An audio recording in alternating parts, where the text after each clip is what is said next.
and there's nothing on their face. Even when it's like an emotional beat, there's nothing. So it makes everything so fucking stiff. It's like all you can do is communicate with mannequins like it's I Am Legend. Like, if you're lucky, the extent of the expressions you'll experience in the Starfield main questline is this.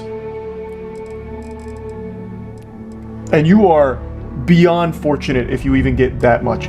Because most of the time, and this is even outside of the main questline, NPCs will give you the meanest stink eye this side of the galaxy's ever seen. If you talk to them or if you walk by them, they'll hit you with this. Like they're just constantly concerned, like keeping a close eye on you. It's like they're all fucking spies or something. Everyone's giving you the reverse Kubrick stare and they all look like absolute psychopaths. I don't know if that's like a bug or what, but that is a very common expression that you're going to get in your playthrough, no doubt. Now, one thing that they are absolutely right about when it comes to the claims they made about this game is the bugs being much lesser than you're used to. There was a lot of hype around this being the least buggy Bethesda title. And so far, in my playthrough, I've only experienced a handful of bugs, and none of them are game-breaking. Like, there's no big bugs that I've seen on my playthrough, or even in any of the other playthroughs I've been watching.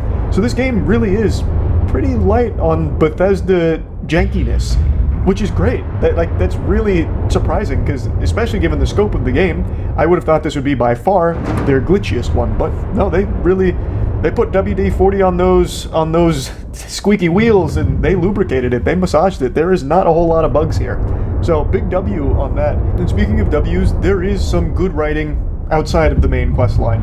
There is a ton of different things you can do. It's hard to talk about a lot of this without getting into spoilers, but there's a lot of different like factions and a lot of different side quest lines that are pretty deep and intricate. I haven't done a ton of them. I've only done a handful of side quests, but there are some that are far more interesting than the main quest line. Significantly more interesting and better executed. Though I have seen a couple of side quest lines that a couple of friends of mine were streaming, and in one of them, it felt really important. Like they exposed a big web of corruption, and there was a prominent figure that got outed for some bad shit, and once they completed the side quest, nothing changed. That character is still in the exact same position, so that whole side quest, even though you completed it, didn't really have an effect, which takes all of the wind out of the sails and makes the journey feel kind of worthless if nothing actually changes in the game. I don't know if that was a bug, or maybe they weren't done, but it seemed like they were, and they seemed to think that they were. So I don't know if that's commonplace or if that was like some kind of rare exception, but for the most part, the side quests are significantly more interesting than the main one. Now, let's get to some things that I think people have been misled by. And by far the biggest one, and the one that Starfield really put a lot of eggs in the basket of, is exploration. The go to any planet, explore. You can explore for thousands of hours. There's 1,000 planets to explore and they're all fucking amazing. You're gonna lose yourself in here.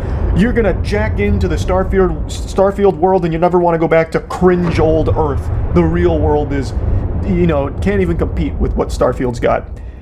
And man, that couldn't be more wrong. That is so far from the truth, it makes me want to spit. I tried to do the exploring. I really did.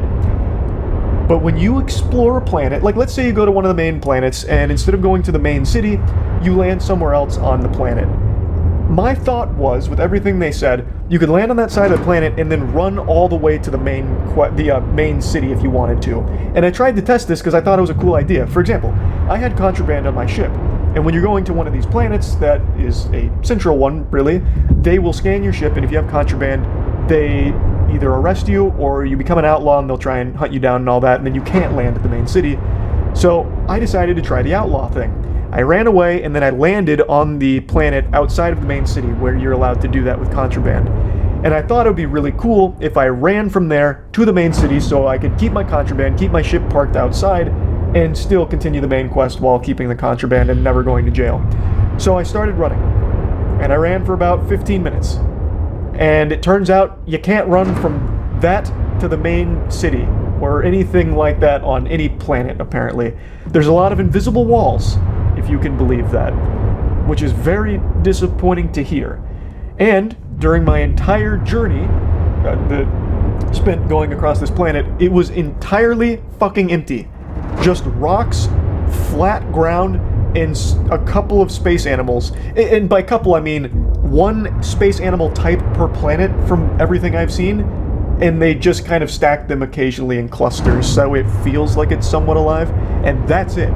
There's a couple of places you can visit outside there, such as like a cave that has a little bit more to it, or like a very small little mining colony on that planet in particular where there's like 5 people and a robot, and that's it.